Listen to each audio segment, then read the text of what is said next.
Hey, what's going on? It is Wednesday. Thank you guys for coming on. Sasha, Sean, I know we brought you on early because there is a lot to talk about today and a lot going on in the industry. So let's introduce you guys real quick. Sean, CMM, tell us a little bit about yourself, man. Yeah, so my name's Sean Bahinsky. I'm the president of CMM. We're located in South Bend. Most people know about us. We make machines that route vinyl aluminum fencing. Been around over 25 years and looking forward to being on the show. Yeah. So you actually, I know we've talked to you, lots of times before. You've been at a couple of our shows and stuff too, so it's always really cool to see you there. So you actually have probably, there's really only a couple main manufacturers of these machines in our country, and you probably are quickly, if you haven't already, became one of the main machines going in around the country right now, right? Yeah, so we really only have one competitor, and our owner actually used to own that company also. And then there's a European company that's kind of entering the industry slowly, but we'll probably talk about them later on. Yep. Yeah. Okay. Well, thank you for coming on. I know it's something we've been talking about for a while, and I know I just saw you a week or so ago in person, and we'll get into that in a minute. But Awesome. Thanks again. So if you don't know who Sasha is, let's hear from Sasha. What's going on, man? Oh, mate, it's a balmy Wednesday in California. So those of you that don't know, yes, I have an accent. It's very deep south. But yeah, work for Line Fencing Steel Supply. And we love fence, and our specialty is iron and temp fencing is really what we specialize in. Nice. So are you at the fence show right now? Is that what I see behind you? Yeah, I've been there the whole since September. I haven't left, mate. See the boxes in the background? Yeah. You're just claiming your spot early? I don't know. It's like a new iPhone coming out. You just said, screw it, I'm just going to wait. Yep. All right. My family's a bit disappointed, but I'm still here. It's all good. I'm pretty sure I'm going to get a bill here in a minute for not letting the space up. So I think I need to come and see you, get you out of there. Yeah. So what's been going on this week? You broke up a little bit. Hey, so what's been going on this week? Anything exciting? You just been busy working? For me, yeah, it's been a great, the industry sort of on our end from a supply side has had that little bit of a spike, coming into that, Thanksgiving, Halloween, Christmas, everyone's trying to wrap things up. And so it's been a really busy, probably last 3 weeks. And then, of course, we're leading up to, again, as an Aussie, but you're leading up to my second time being involved in an election, right? So, or third actually. So, it's an interesting time, right? The climate's very interesting in the business world, especially in California.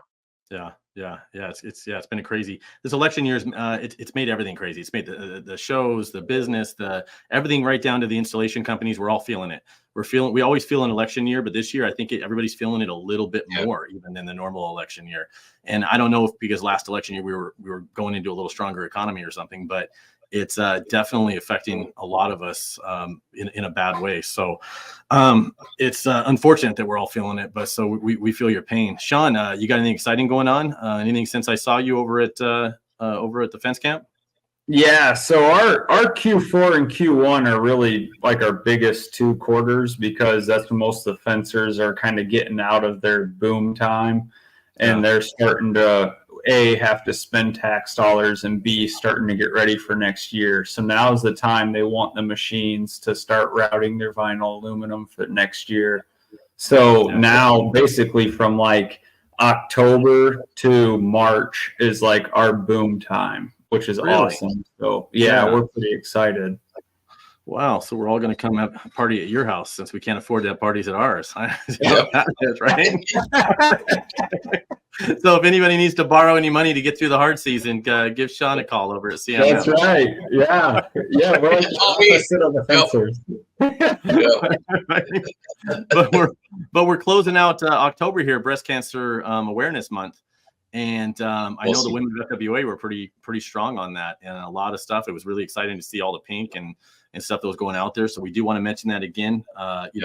This is probably our last podcast before the end of October, but that doesn't mean we all can't still tell people about it later on. So we don't want to end just in October. I know cancer plays a big role influencing our family. And Sasha, it's affected yours as well. And Sean, I know we've all felt it, at some point in our family. So let's all encourage anybody in our family. It's time for a checkup. Go out there and get the, I don't even know what they call it, mammograms or whatever they do on the women, and have that stuff checked out. Us men, if we're turning 50, go do your duty, get it over with. No pun intended. I got 10 more years. Do you? Oh, you youngins. But yeah, just on a side note, like, Brian, I know you've personally gone through it. I've personally gone through it, not me, my wife, your wife. Yep. Please get yourself checked. I don't care how old you are. My wife got diagnosed at 33. We nearly lost her. So age is not, and I love what FWA women doing. Go get yourself checked. It's just worth it, Yeah. Finding out at stage 1 is the difference between it literally almost being curable, opposed to stage 4, where you're getting chemo and radiation for the rest of your life, and there's only a 20% chance of surviving at 5 years. So finding out even a year or two early is the difference between you living another 20, 30, 40 years or living maybe 5 years. So it's that big of a deal. And, we found out at age 30, my wife was feeling it. So it's a big deal. So everybody definitely get out there and promote that. CMM's got an event coming up, if I remember correctly. We talked about this at Fence Camp though. So tell us about that. What I know FWA and Fence Work Association, we're actually kind of become a big part of this event you got going for the vinyl industry. So tell us about how that came about, and we appreciate you bringing us in and what you're going to be doing at that. So I'm pretty excited about this event. This is something we've been wanting to do for a while. And actually, I was down at Fence Camp with Brian and Sean and telling them about it. And they're like, man, we want to help. We want to partner with you. So it's going to be a 2-day event. It's going to be a Friday and a Saturday, April 11th and 12th. So Friday is going to be mainly vinyl day. Homeland's already said they're going to sponsor all the vinyl for us. And Sean's going to, we're going to route the vinyl. Sean's going to demo how to build the fence with our vinyl, with our machines. We're going to have lunch on site, tours on site, and then we're going to go to a South Bend Cubs game. We have a big suite already reserved for 200 people, all you can eat, drink, fireworks after the game. And then the next day we're going to half a day. Saturday morning will be aluminum day, and then people can go about and enjoy their weekend. But it's going to be a family-friendly event. We're beyond pumped up to host it and have you guys help sponsor it. And that's in Indiana. So what's the nearest airport? If somebody was looking to see what it's going to take to get there. So the biggest one, South Bend, is a semi-regional hub. South Bend flies a lot of flights out of Florida, fly direct. Charlotte flies direct. Vegas flies direct. And then Midway in Chicago is like an hour and a half. So a lot of guys in like LA are probably going to come Midway, which will be really cool. So you were saying that for aluminum and vinyl. So you're going to be doing some aluminum training as well, right on site. Yep. So vinyl will be Friday, aluminum will be Saturday, and we're going to be rocking and rolling, man. We're jacked up. So only 200 seats available. So what is that, like $10,000 each to come, or can they? No, completely free. You don't know for free.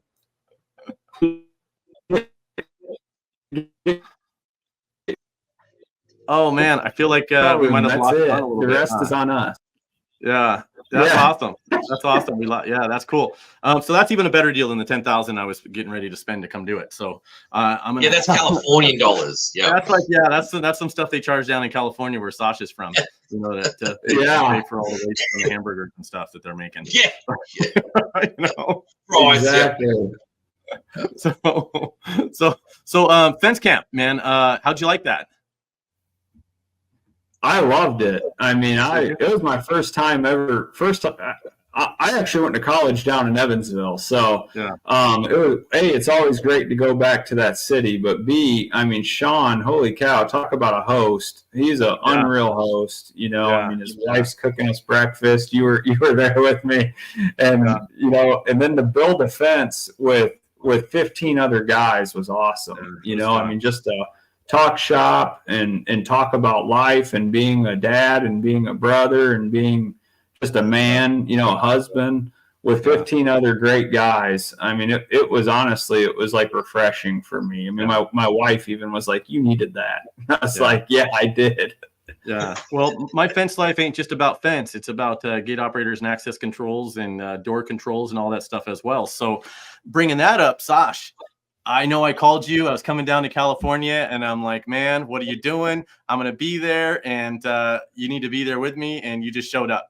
We went to the WASA convention that they had in Temecula, and that was a blast, wasn't it?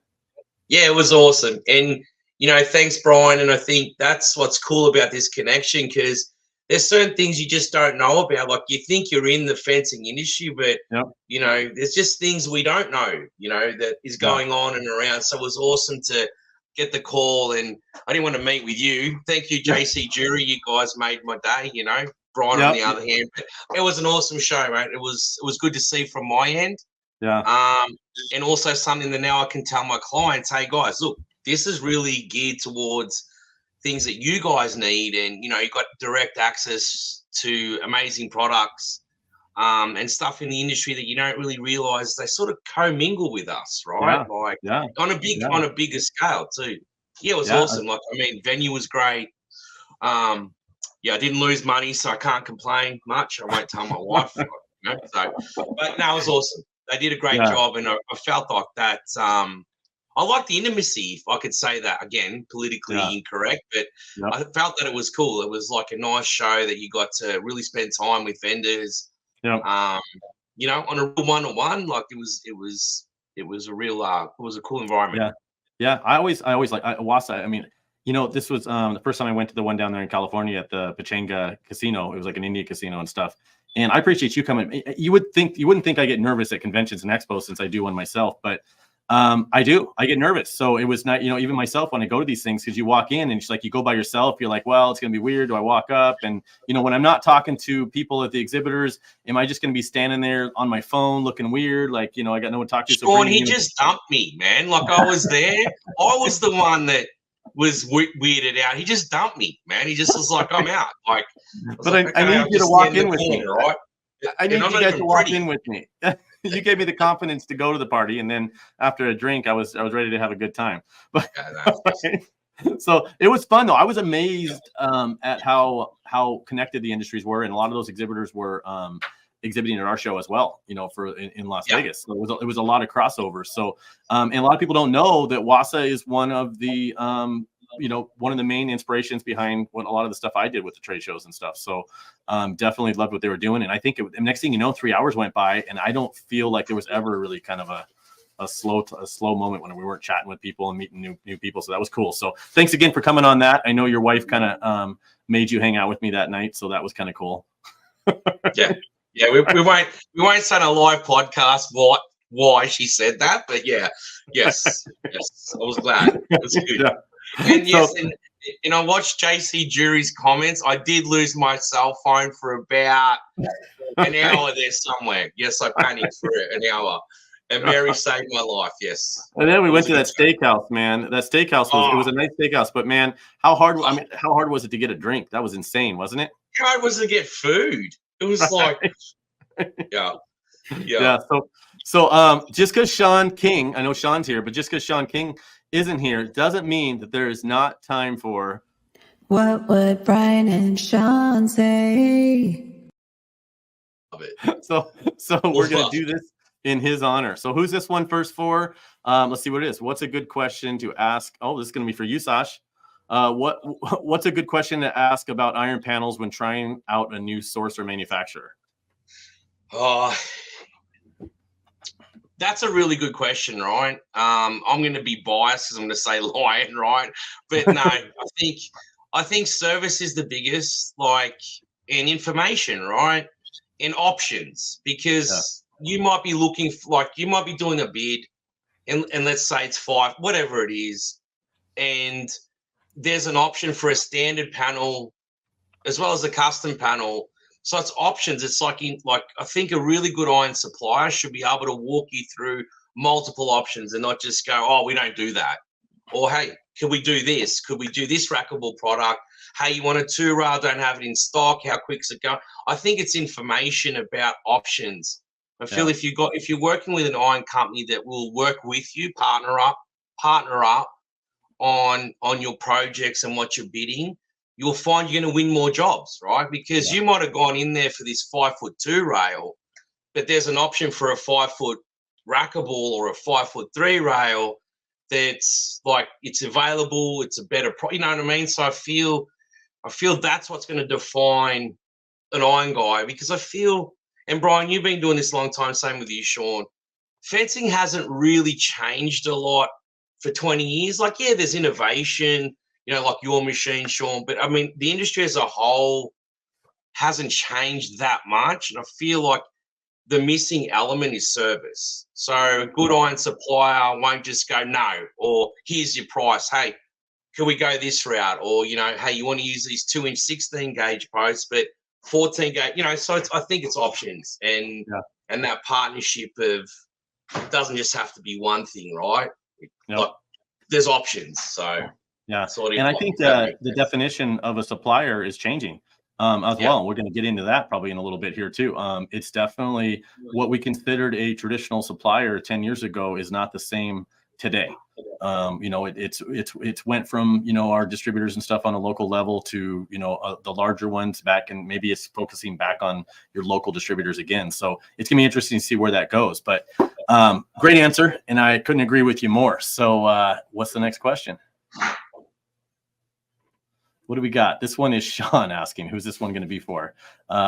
See, going through an issue I've never faced. I'm not sure if this is burnout, but I just feel like I've lost motivation, so to speak. We are a small company and the business is profitable. Just curious how some others face burnout and overcome it. Sean, that was going to be, I think, for you. I agree for me. I'm going to take it if you don't mind. Go for it. but nonetheless, burnout's tough, man, in our industry, because we get, you know, I think that if you can be consistent in the beginning, you know, ambition sometimes will be it will be really overwhelming in the beginning. You'll get a real big spike, but if you're not consistent, you don't get yourself organized in the beginning, and you don't do a slower pace.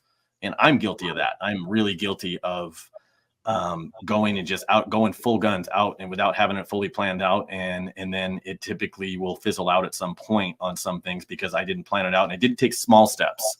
You know what I mean? Instead of actually and keep it consistent, I went real big and then it ended up just fizzling out in the long run. So I think to keep yourself from burning out, you got to keep yourself engaged and maybe even expand, maybe hire. If you get tired in one department in your company, maybe you need to work on hiring somebody or training somebody to take over. And maybe it's not that you're burnt out. Maybe you've just reached mentally the max that you're willing to put into being a sales guy. And maybe you got to hire a salesperson and start doing material sales or start getting into gate operators or something. So I think the easiest way to face burnout is not necessarily just taking all your time off and saying, I need more time off. But I think it's trying to reinvent yourself, figure out how you can enjoy your company again. So you don't lose everything that you did build, because it's real easy to lose everything that you spent 5-10 years building by getting too distracted though, and then taking too much time off and losing control of your company and saying, I'm just going to let someone else run it. So great question. It says anonymous member. I wish there was a way to find out who that was. I think we should have a hotline for people to call in when they're feeling like that, and we can buy them a beer or a cigar. This is definitely. Well, this one's for me. Okay, there you go. So Sean, I'll let you read the question and answer it since I stole the last two questions. That's all right. What is the typical maintenance schedule for vinyl routing machines, and how long does I don't know if that broke up. That might have broke up for everybody else. So I mean, the life expectancy. Yeah. Oh, Sean, I don't know if you can hear us. Your signal's going out. So I'm going to read the question for everybody, and hopefully we can get your answer on it. What is the typical maintenance schedule for vinyl routing machines, and how does maintenance impact long-term performance? I'm thinking about purchasing one. Yeah. Can you hear me? Yep, we can hear you now. I don't know if you heard the question. Yeah, I did. Yep. So typically our machines can last anywhere from 15 to 20 years. I mean, typically a maintenance schedule, they'll need some routine maintenance every 5 years or so, and it's very cost effective. So I mean, the longevity on these things are, 15 years, and they'll pay for itself within the first 3 years. So as far as that goes, I mean, it's a no-brainer. I'd talk more or text me or email me or whatever. Feel free to do so. Yeah, we'll have them text and email you because we can't hear you. So Okay. All right. So, but that being said, great questions today. We got to applaud Susan for going out there and finding those questions and digging through fence industry only. So if you're curious about, those questions pop up all day, every day at Fence Industry Only over on Facebook. So definitely go in there and join that group. Let us know for some reason if you didn't get approved, because sometimes the system automatically, declines. Yeah, I've been asking for like 6 months, man. What's going on, Susan? They just keep Xing me out. Well, it's not. That's not really necessarily it. You've been blocked. So anyway, let's move on to another subject. Like on another group, basically, you've been blocked, right? Just add that to the list, right? So what we really wanted to talk about, though, Sasha, especially since you're here, and we're probably more closely tied together on the industry and how it's going with the materials and being purchased and things like that. Sean on the manufacturing side, but for equipment and things. So he's got, different issues with the industry and different things he likes about the industry. But let's talk about the future of the industry when it comes to distribution, manufacturing, and let's just say, as a whole, how do you feel about it right now? Have you noticed there's definitely a change happening? I noticed from the fence shows, there's a lot more European and Asian markets coming in. Definitely at all the shows, you're going to see a lot more of their panels. And I've been using import panels for 20 years. So already, and it's always been here, but now it's a lot more in your face and it's a lot more spreading around the country. So how do you think that's affecting the industry?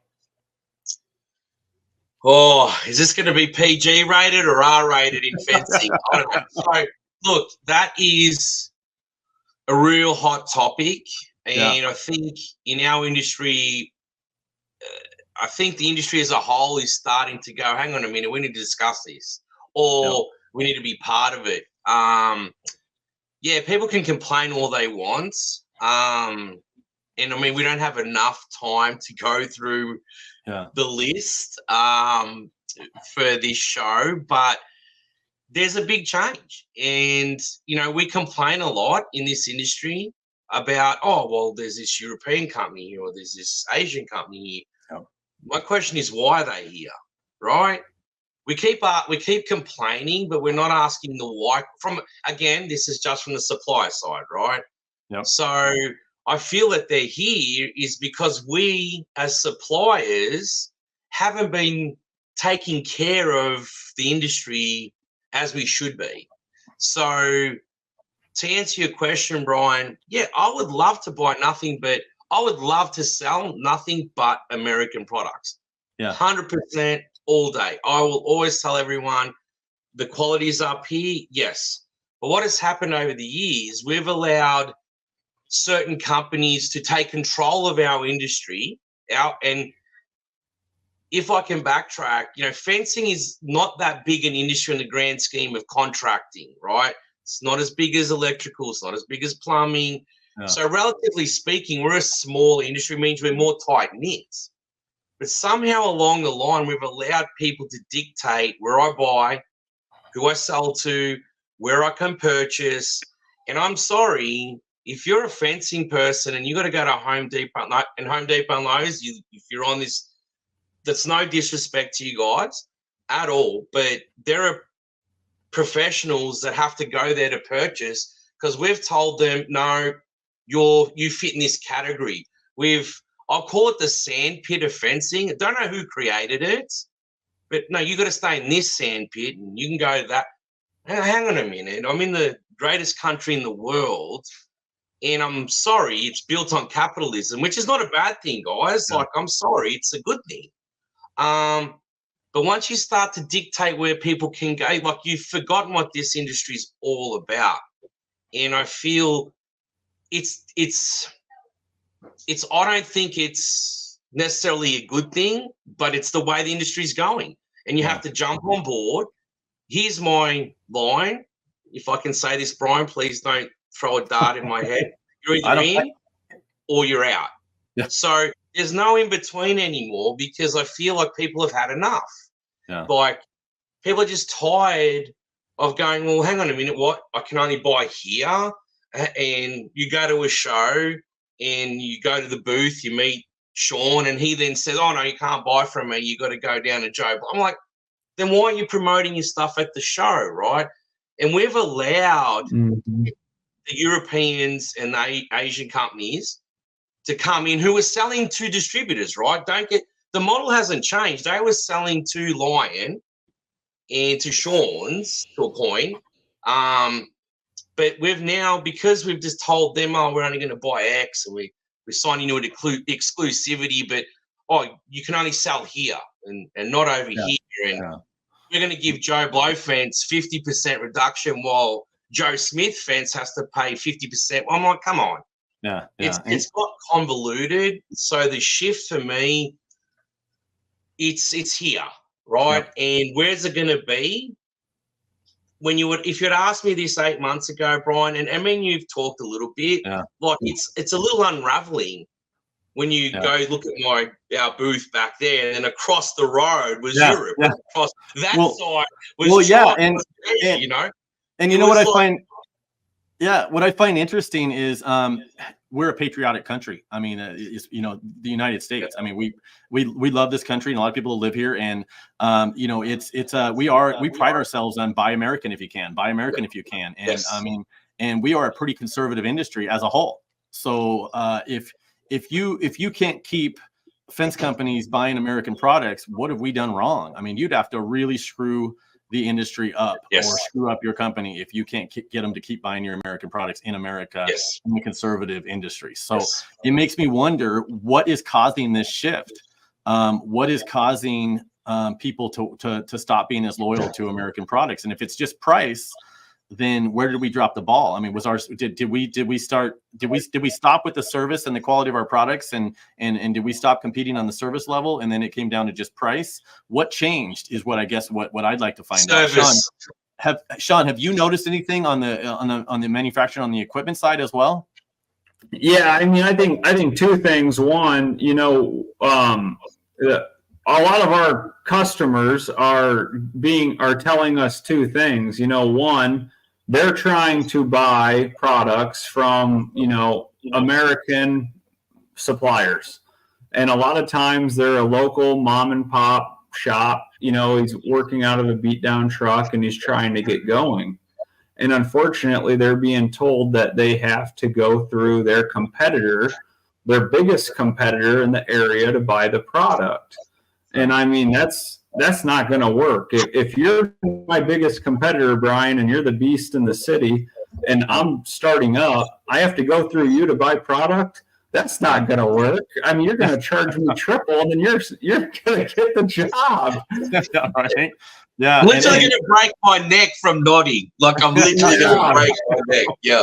Well, so then their plan B, I'm being told, is they're looking at these like Asian and Chinese and European products, and they're turning yellow after 3 months, or they're a penny, to the dollar here. And they're breaking instantly. So I mean, some of these small dogs, I feel really bad for them. They're like up a creek without a paddle, and that's so you where think I think that it's not just price. You think it's not just price; it's the fact that they have to go to these foreign sources because the domestic sources don't want to sell to them. Correct. Yep. Wow. Yep. Wow. That's an even bigger problem. And I couldn't agree more with Sean. Like I am been in the distribution model for the last decade. That's exactly what's happened, like to the letter. And it's been unfortunate for my experience with Lion. We never wanted to go direct. It doesn't matter what the market says about Lion. The direct sale model wasn't what we really wanted to do, but we were pushed to do it. And out of the woodwork was all these clients going, wow, about time. But it's not that I don't want to push American products. Right. Like, where do I get them from, Sean? Like, you know what I mean? Like, you've got a great product, but when you go into an everyday product like me, it's like where do we go to get an American product that's affordable? You know what I mean? That So I can sell to everyone competitively. But you turn up in that beat it up F-150, and my first question to you is, I got this paper going, do you have a yard? Oh, nope. Do you have a fork? Oh, nope. Then you don't fit in our model, go to Home Depot. I'm like, no disrespect to Home Depot, right? Like, they've got a place, but it's like, that's not how we should be treating our professional. Well, that's interesting. You know what's interesting about this, Sasha, is I did an interview, which I think is coming out not too long. I don't know if I can say it. If Susan's going to be like, why do you tell everybody everything? But I'm really bad at keeping. I am really bad. She's in the back going like this right now. She doesn't even know what I'm going to say. She doesn't even know what I'm going to say. She's doing this. You know what I mean? Right? You guys can't see her, but she's just like, stop. She's got red lines going up there and stuff. You can see it. So, but nonetheless, I did an interview with Fencing Times, and we talked to them for a long time. And I don't even know about this direct sale model, whatever you want to call it. None of this stuff they've never even heard of over there in Europe. And this was a European magazine, and they just say, well, here's the deal. If we have a product, we're selling it. And this is not even, it's not even a subject that anybody discusses. So that being said, what do you think the problem is with the direct sale model? And by the way, let's explain what a direct sale model is. That would be manufacturers selling, they call it directly to the integrators or the dealers or the fence installers, right? Not directly to the homeowners or the end users, but directly to around the distributors, directly to the installers. So what scares everybody so much about it? If every other country in the world is doing it and nobody's complaining about it in those countries, what is scaring everybody in our industry to the point where we're judging people by who they're selling their equipment to? You know, what do you think that is? What do you think's scaring everybody on it? Sean, do you want to answer that, or? I never shut up on this topic. Personally, I think that some of these companies have developed such a good relationship with some of the bigger players in the area that they're afraid to step on their feet. And because of that, they're afraid to sell to all these smaller potential up-and-coming companies. I mean, that's what I'm witnessing, right? Like that's just what I'm hearing from our customers is that, so-and-so down the road buys so much from this company that they won't sell to the other 6 of us that are within a 20-mile radius. So, I mean, I get the standpoint, and I get where they're coming from, because eventually, that's gonna they're stepping on other people's toes, and I get it. At the same time, that's preventing 6 other companies from having a chance to grow and develop a career and a living for themselves. So I'm gonna pull this back up. Matt Warner, if you don't know who Matt Warner is, a great guy. I mean, one of my favorites. Kind of like you, Sasha. I call you and talk for an hour. It's the same thing I can do with Matt. So, but nonetheless, he says it's because they don't like the direct sale model, because eventually they'll sell direct to the consumers. It's already happening. What do you think of that, Sash? Since you're one of the manufacturers that sells to fence companies. So let me answer that question with this statement. Who supplies the box stores? Well, last time I checked, the biggest suppliers of fencing in America supply to the box stores. So I agreed with that. And look, I was in our industry, and I worked for, second, third largest distributor in all of America. And I don't have any problem with it until this model changes. Till you say no to supplying fence products to a fence person, that's where this model is wrong. Yeah. Up until then, it doesn't matter, right? Like, we're just selling fence. I don't understand why this is so complicated. Yeah. But we don't want to talk about the real elephant in the room. I am sorry, but if you're supplying the box store, you are going direct to the home owner. Don't kid yourself. I think they're considering. And by the way, I'm a big fan of the distributor, because I think that the distributor helps. If you get the quality distributors and you get them, even on a local level distributors and stuff. I'm a big fan of the distributor. I mean, everybody knows that. I'm a big fan of distribution, because without that, the small fence companies don't even have a shot, because they can't buy a truckload of fence materials and all that stuff. Yep. So it's definitely needed. The and no one's talking about price, Brian. Right. Like, What we're talking about is service.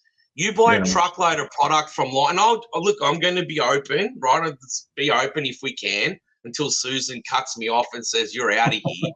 But look, you buy like Brian, Las Vegas fans, right? You own Las Vegas fans.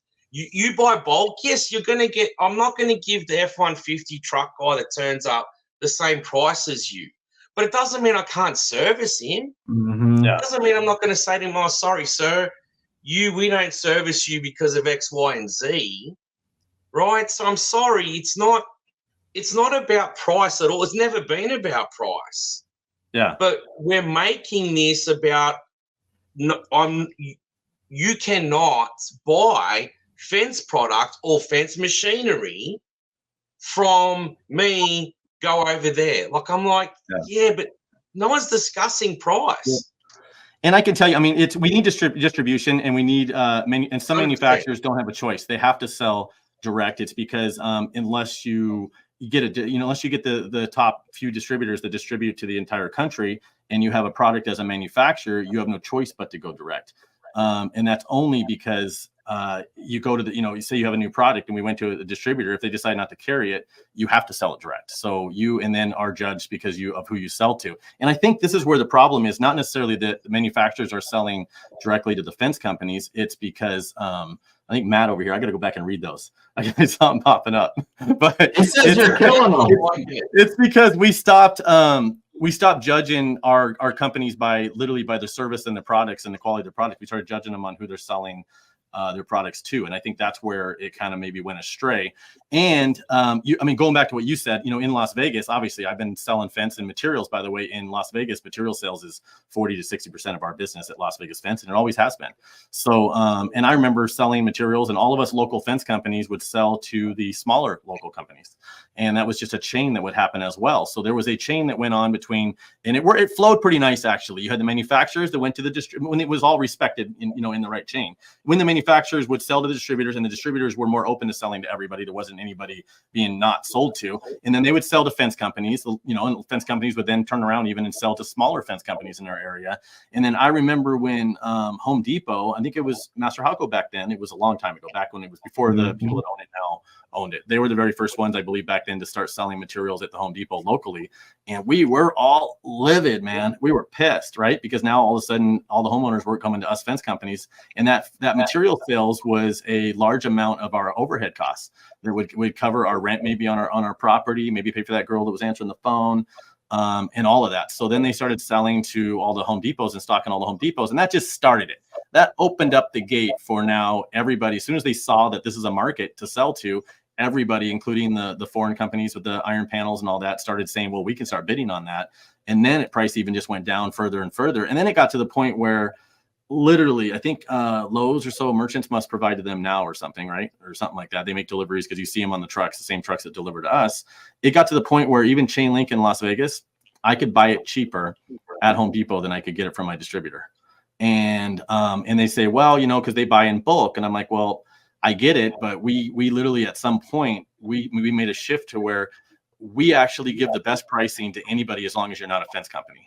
If you're an actual fence or a gate installer, you don't get the best price. They fight over. It feels like, I'm not saying it happens.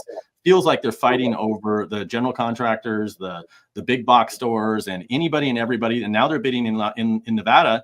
The distributors are bidding directly to the state of Nevada on the contracts, NDOT. They're chasing down all that because as times get a little rougher, they're bidding. So at what point is there a line that everybody says, okay, everybody's selling to everybody, and you can't be selling to everybody and then expect everybody else to respect the chain. So I think everybody, but as a whole. Yeah. So I don't know what's your opinion on that. Where do you think this is going to go? And I'm not saying I hope nothing changes, to be honest, to a degree. You know what I mean? Because I like the model how it works. Where do you think this is going to go if we stay on the path we're on in 5 or 10 years, if we don't change anything at all?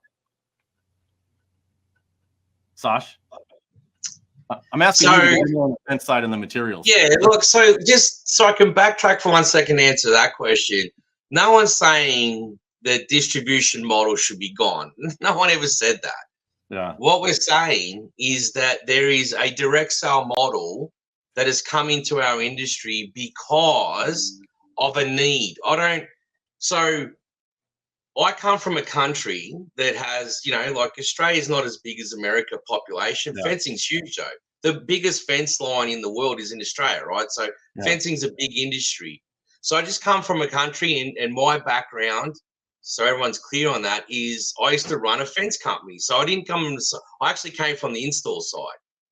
And we couldn't purchase stuff the same that a bigger company could, right? That's just normal, right? Yeah. No one's arguing with anyone on that. But we went for direct, like we looked to find and buy as much as we could. This is a small company. We ran 4 trucks, right? 3, actually 2 when I got there. So we weren't very big, right, when I got there.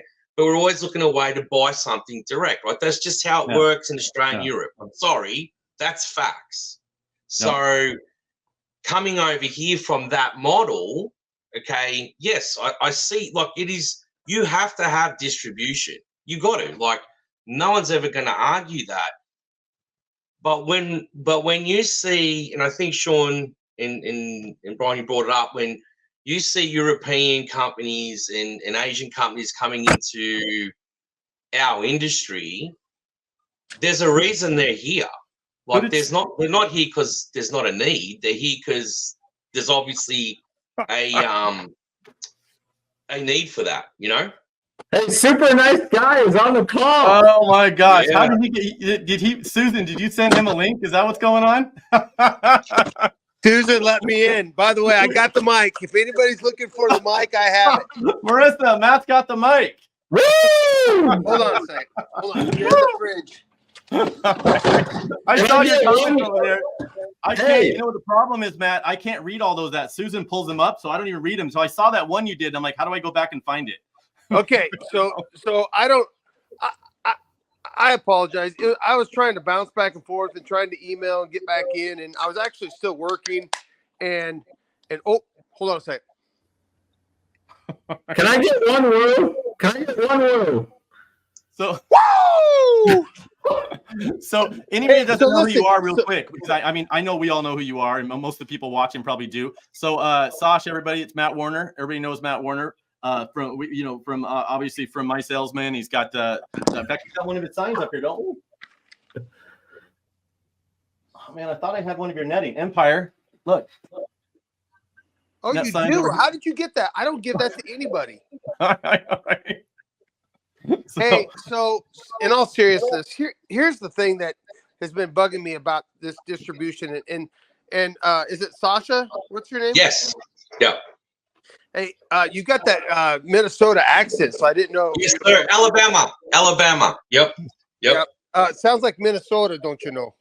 Yep. because it's time to get to work now. So I got the welding helmet on because Matt Warner's here.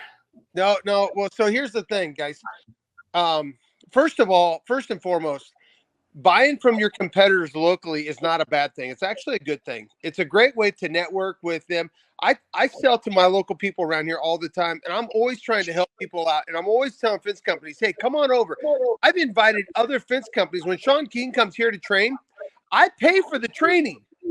Yeah. And then I invite 7 or 8 more fence companies to come. Only 1 or 2 usually show up. So I'm saying, hey, let's get better together, because I really do believe in the philosophy, high tides raise all ships. I really do believe in that. And I believe in helping everybody. Matter of fact, anybody that ever calls me or says, hey, I'm struggling with my business, or I'm struggling with this, the first thing I say is, 1, I'm not a coach. I suck at coaching. But I will cheer for you, and I will tell you what works for me. And then you go work for what's for you and make your own recipe. Yep. Am I getting back feed here, or am I okay? No, you sound good over here. We don't hear nothing. You're good. Good. So I tell them all the time, because you know what? A few fence companies helped share some ideas with me when I first got started. I started this thing in 2009. I didn't really start growing until I finally figured out that it's okay to ask other people for help.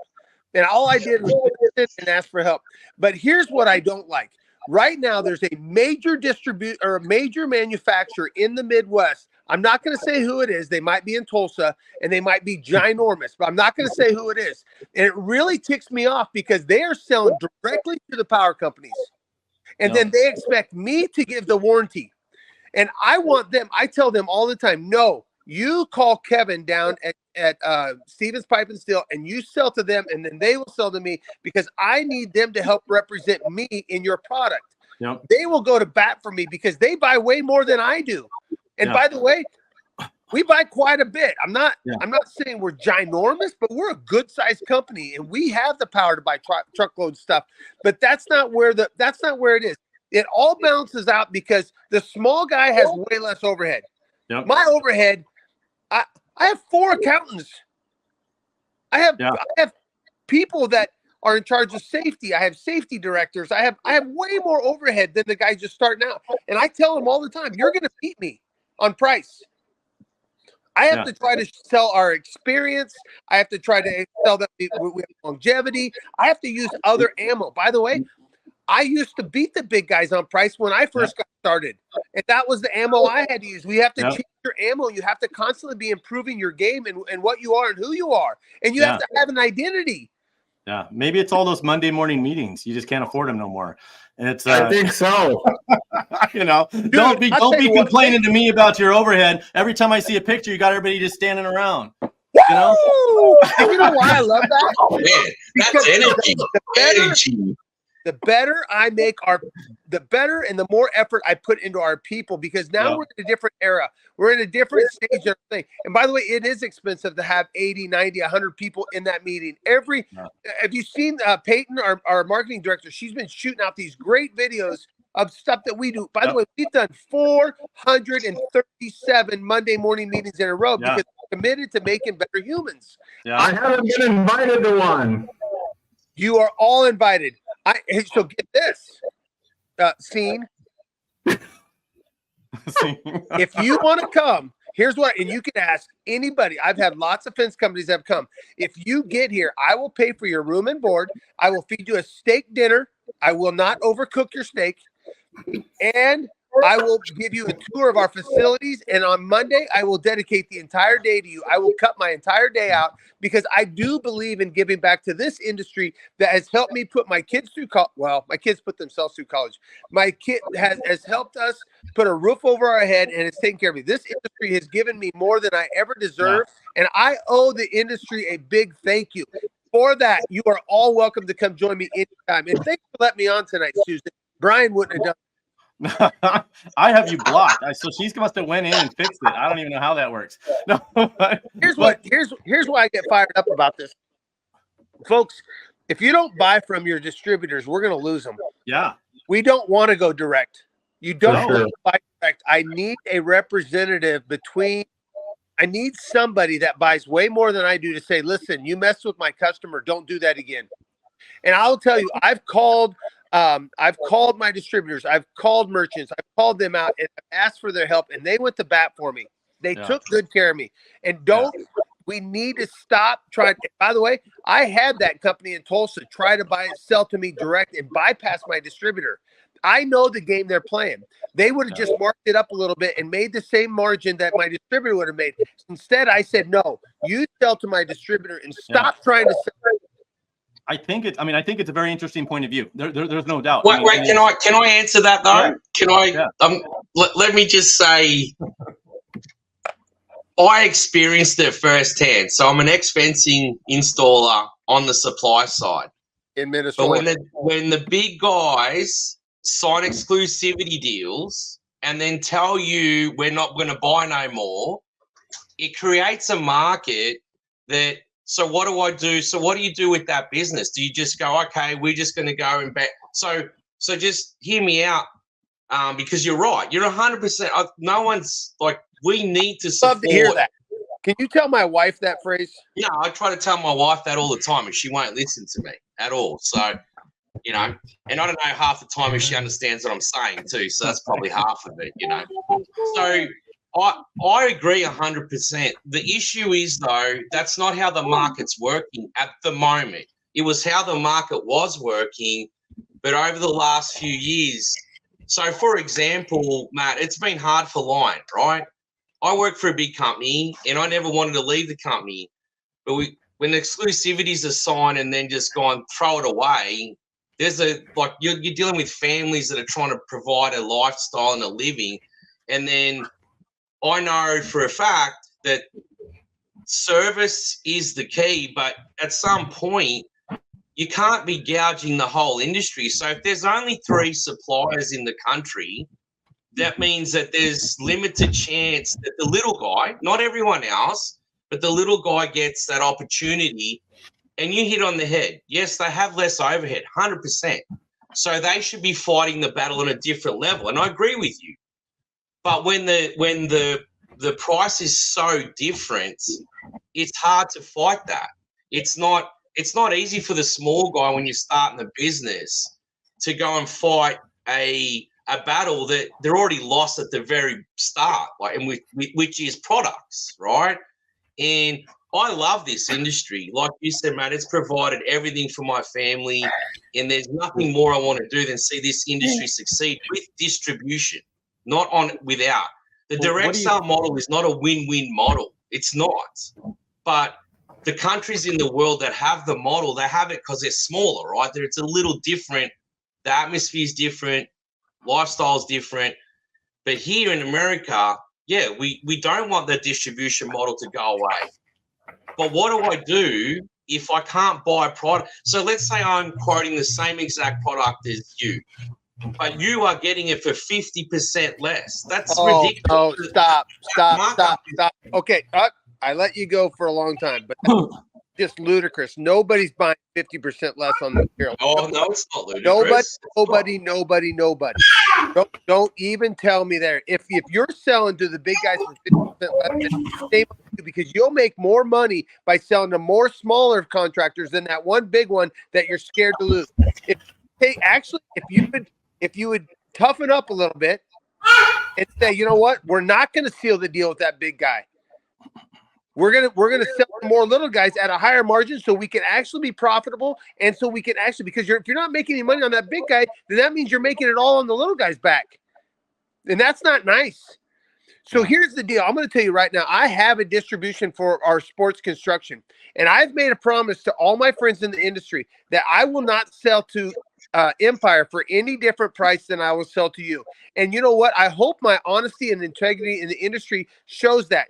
But people say, but Matt, you beat me. And I always say, I beat you because I'm more efficient than you. If you come to me, I will teach you how to be more competitive, because I can't do all the jobs anyhow. So I need you in the industry. And I just did this with Cannon. I just did this with Shane Canton. I just did this with all these other guys. There's a few out there, a few of the old stubborn ones. There's one in Missouri, and he says, Matt, I'll never buy from you. And we used to be friends, I thought. Yeah. But he won't buy from me because he says I can't beat Empire. And I keep telling him it's not the price, it's the efficiency. It's not the price of the material. I've said this, and if you ever follow anything I say online, I've said we all pay people about the same. We all pay for material about the same, especially us guys that are in the middle, because I'm not the biggest and I'm not the smallest. I'm in the middle.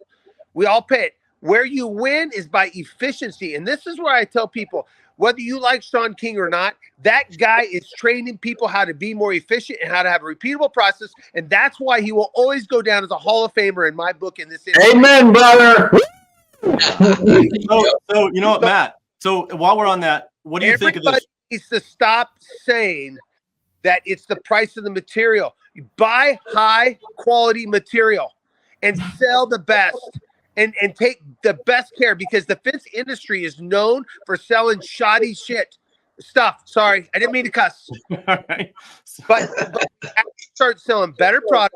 That's why I love this pounded post with the Master Halco post, because it's 100-mile-an-hour wind loads. I love where we're going in the industry right now because we're selling the homeowners a better product. That's why you love CMM machines, because it's a great product. And I have one. Well, what do you think of this, Robert Evers? We got this new Facebook Marketplace model that's going to be happening here, where everybody's going to be buying through Facebook Marketplace. I mean, what do you think that's going to do to the market? Stop it. but you know what? I agree, Matt, to a degree. But you might be even you, me, and some of us are on a different level. But it was, but sometimes there is a large difference, you know, and I think you like where the industry is going right now, but if we don't get a hold of it and we don't start focusing on where the industry is going to be, it's going to be a whole nother story, because we may like that we can innovate right now. You may, that Sean King's coming up with different ways to drive posts, and other people are, and they're driving concrete nails through posts, and they're doing whatever they want around the country, right? But if you get to a highly regulated state, which, by the way, I happen to be living in the most highly regulated state in the country, you will eventually, if you don't stop even some of the manufacturers and some of the suppliers and everybody that's getting behind all the consumer protection groups and all the government, and they're supporting them instead of the fence industry. If you don't stop all of this regulations and you don't control it and have this controlled by people that are dealing with it on a daily basis, you're going to end up not being able to drive a post. Did you know? You're right, Brian, but that's a different topic. That's not what we're talking about. You're right. The manufacturers be working with the fence companies and not trying to get more regulation. You're right. I'm all for. I hate as a whole. We need to be working on standards, but these standards need to be voluntary. More time on that and less time on trying to give a 50% discount to the big guy, which I don't think really happens.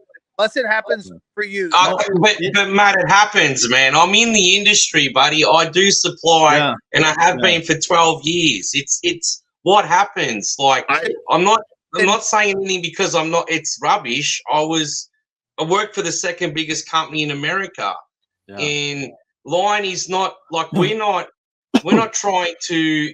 There is a disconnect, and that's what we're talking about. It's a disconnect. It's not. Yeah.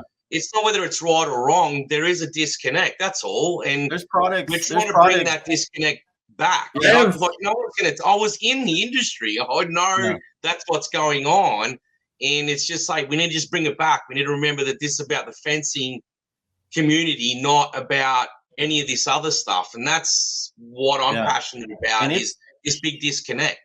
It's more than this 5 or 10% because you buy in bulk.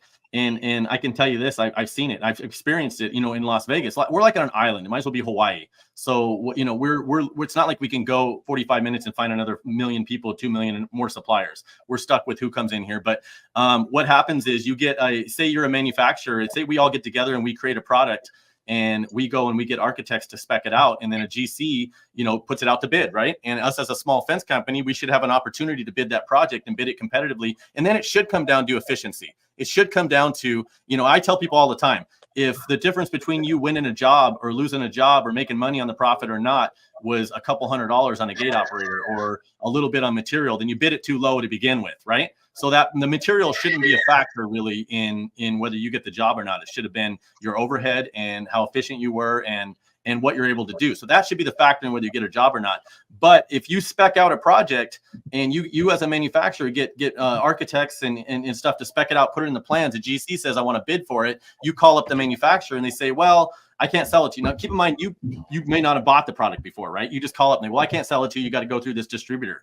Distributor says, well, we already have someone that, and I'm not saying this happens on an every time basis, but it happens enough to where they may not want to, they have to sign up, they have to create an account before they even give you a price. And that might take a week or two. You're going to miss your bid date. You know what I mean? And you might not be able to bid the project in the beginning, or they'll say, we can't sell to you and set an account up at all. This happens more than you think across the board. Then you basically decided who's going to get that job or not. You don't have to raise your hand. Yeah. I don't think you're exactly accurate in that. So most of the Master Halcos, the Stevens Pipe and Steel and all them, they sell directly to the fence company. They're loyal to us fence guys. By the way, if I ever see one of them selling directly to a general contractor, I call them up and say, that's bullshit. You should not be selling to them. Come to Nevada. I mean, they're bidding. What we have to do then is we have to go to the mountaintop. That, Brian, that's your number one job. Free press is to go out there and call them out there, because there is netting suppliers out there that are selling directly to the consumer. That's why I started my own manufacturing, because it's happening. Only sell to a fence company. Matt, you're going to have to take the red pill here, and eventually you're going to see stuff that you're not going to be able to unsee, because I'm telling you right now, it's happening. The distributors that are supposed to be, and I'm not, keep in mind, I buy from all the distributors, but I'm telling you right now, they're bidding to the GCs, and because I know, because the GCs, we see the quotes too. So they're bidding directly to F1 that's being done in town locally, on the right here, the people that we would normally sell the temporary panels to and all this stuff as a fence guy, right? I mean, as a person that's doing it. So it's happening right now in Nevada. They're bidding directly to the state of Nevada to the Nevada Department of Transportation, You're right. all the GCs. That's in the fact, manufacturers, though, not the distributors. well, no, the distributors are chasing it, and they're making direct bids Okay, to send me the an email. GCs. Send me an email on which distributors are doing, because I personally want to call all those CFOs and CEOs and tell them to stop it. It's okay. I mean, like I said, I'm not here to call any one specific out. We're hoping that stuff changes, but I'll have another conversation with you. You know what I mean? I don't. Yeah, certainly but want it's any- our job. It's our job as people in the industry that have a voice to say, Yeah. stop it. Yeah. If you do it again, No, for we're going to sure. put together. We're going to rally the troops, and we're not going to buy from you anymore. And Yeah, the power is in the people. That's the problem. Is that we go to the government and we go to the manufacturers to solve the problems. We need to solve it ourselves and say, listen, we are going to take a stand and we're going to stop buying it. So I'm not going to take the red pill. I'm going to say, tell me who's doing it, and I'm going to be proactive, and I'm going to call them. I'm going to send them an email. So I told Stevens Pipe and Steel, if you sell direct, I won't buy from you anymore. That will put a hurt on them. Yeah. And again, I'm a fan of the distributor model. I'm also a fan of just being able to buy materials if you need to. But that's so. But Brian, that's why we're having this discussion, right? This is not an easy discussion because it's hard, right? And just like Matt's saying, we're to shout it from the mountaintop. And as a distributor that's been in the big boys, like it's what's going on, and we need to fight that, right? And that's why this direct sale model, or whatever we want to call it, which is I don't think it's healthy, but it's here because of this. It's when you can't deny what's going on. There's this big shifting and shaking, and you're right. Like I'm with Matt. Like yes, we should be saying something, but I was with them, and that's what's going on. That's exactly what's happening, Sasha, and we need to. Yeah. Do you think, and I don't mean to interrupt, but since you obviously you have a branch in Texas and you've got one over in California, right? When it comes down to Lions fencing, so do you feel that because the West Coast maybe has more import materials that we feel it first? Like we see this in on the West Coast a little bit more. Because we've had import, we pretty much have installed nothing but import panels in Las Vegas for 30 years, right? So do you think that since we are in such a close connection to the import market, that maybe it affects us quicker when all of a sudden the direct sale model hits, because that's who we're buying their stuff already. We're just going through distributors, and now they're coming in here. Sasha, let's just go ahead and tell Brian that you and I got together before the show and said, let's finally bring some value to the Fence Life show. Sasha called me and said, hey Matt, I'm gonna push your buttons. And Sean said, hey, can I be a part of it? We all got together, and we got you, Brian. Oh man. You finally had a good show. Did I just get punked? You just got punked. Where's Ashton Kutcher? Is he over here somewhere? He's under the table, Brian. Yeah. Look, this topic, I don't care who you are. My question is, why am I working at Lion? Like, it's to me, it's not rocket science, right? I tell everyone I'm just a dumb fencing guy. Yeah. But there's a reason that I went and did and worked with Lion and did what we did. We had no choice. And that's the reason that we're in this dilemma, because we need to have a voice. Everybody needs to voice their opinions, and we need to, it's going to get a little rough and, but I'm with you, Matt. Like, I'm sorry, you've got insider stuff. I have insider, and it's time to voice it, because if we want this industry to continue in its good place, and I'm with you, but unfortunately, Lion is a perfect example of we had no choice. The big boys told us, go over there in that sand pit. We're done with this exclusivity that we signed. Like, that's the truth, right?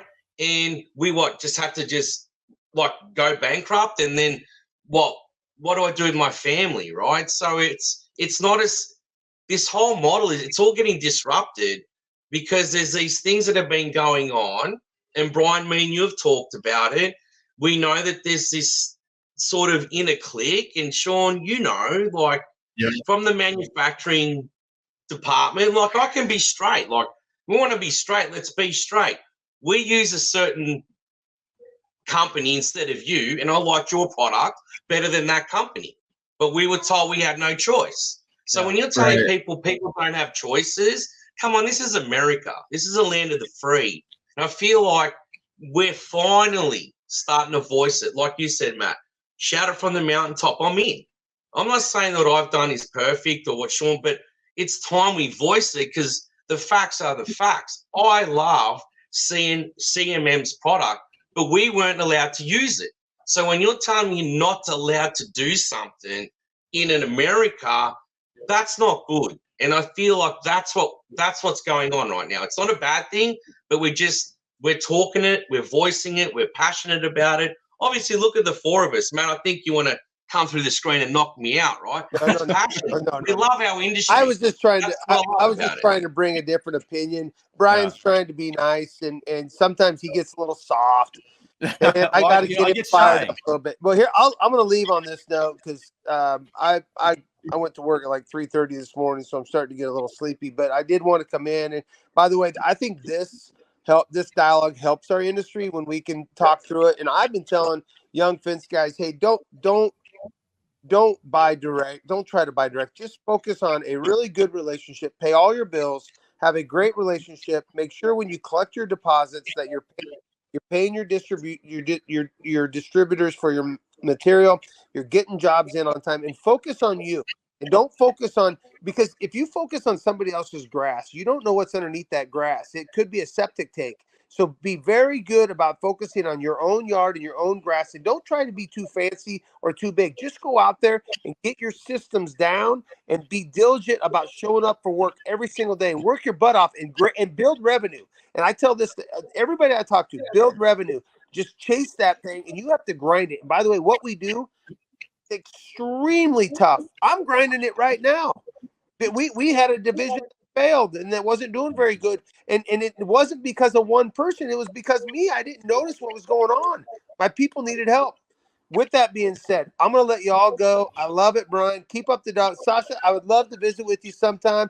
By the way, don't take it personally. I'm just being honest. And maybe I shouldn't have got in. And I got no, Matt. All kidding aside, I was excited you came on. All kidding aside, so I appreciate it. Matt, I'm going to come visit you. I want a steak and a bourbon. I'm coming to see you, dude.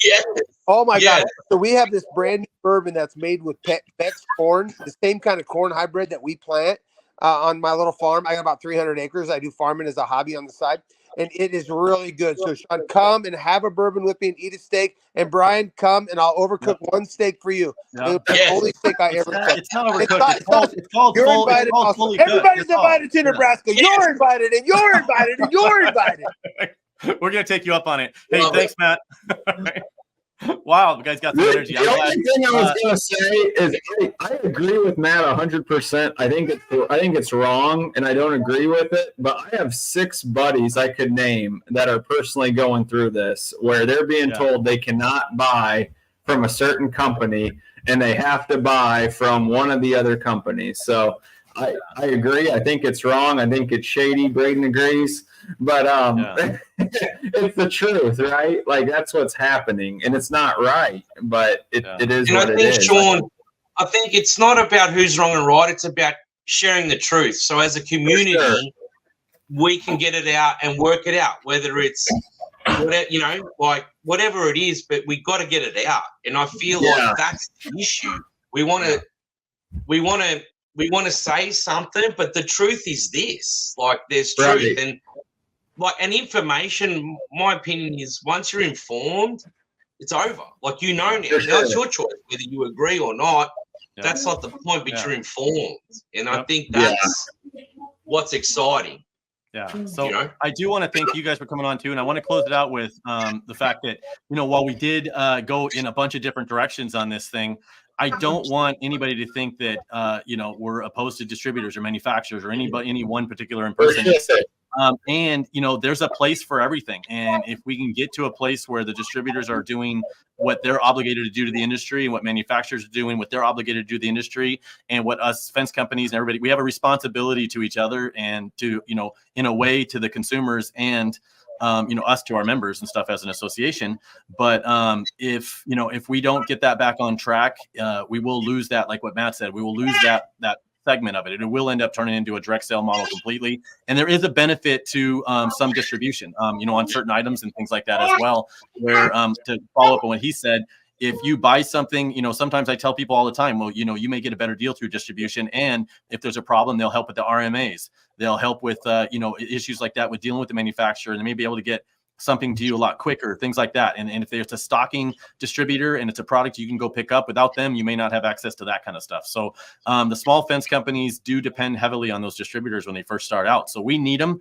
And the only way we can protect them is to make sure they stay like everybody wants us to stay in our lane, to make sure they stay in their lane as well. And but we have to support them if we're going to ask them to stay in their lane.